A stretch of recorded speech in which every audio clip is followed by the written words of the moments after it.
ഇന്ന് നമ്മൾക്ക് പിടി എങ്ങനെ ഉണ്ടാക്കാമെന്ന് നോക്കാം. അരി നന്നായിട്ട് പൊടിച്ചതിന് ശേഷം അത് അടുപ്പിൽ വെച്ച് വറുത്തെടുക്കുക.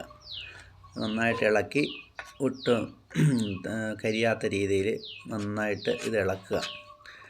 ഇത് ഇളക്കിയതിന് ശേഷം അതിൻ്റെ അകത്തേക്ക് ചൂടുവെള്ളം ഒഴിക്കുക. അതിൻ്റെ അത് ചെറിയുള്ളി ഇട്ട് തിളപ്പിച്ച ജീരകം ഇട്ട് തിളപ്പിച്ച വെള്ളമാണ് ഇതിൻ്റെ അകത്തേക്ക് ഒഴിക്കേണ്ടത്. ഇത് ഒഴിച്ചതിന് ശേഷം ഇത് നന്നായിട്ട് ഇളക്കിക്കൊണ്ടിരിക്കുക. ഇളക്കി അധികം കുഴഞ്ഞു പോകരുത്. കുഴഞ്ഞു പോകാത്ത രീതിയിൽ ഇളക്കിയതിന് ശേഷം ഇത് ചെറിയ ഉരുളയായിട്ട് ഉരുട്ടിയെടുക്കുക.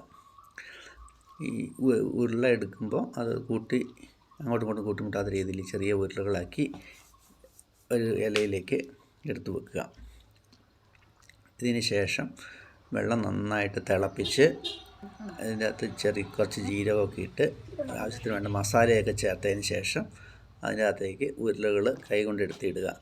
എടുത്തിടുമ്പോഴത്തേന് അങ്ങോട്ടും ഇങ്ങോട്ടും കൂട്ടി യോജിപ്പിക്കാതിരിക്കാനായിട്ടാണ് കുറേശ്ശെയായിട്ട് എടുത്തിട്ട് അതിൻ്റെ അകത്തേക്ക് നന്നായി അത് വേവിക്കുക.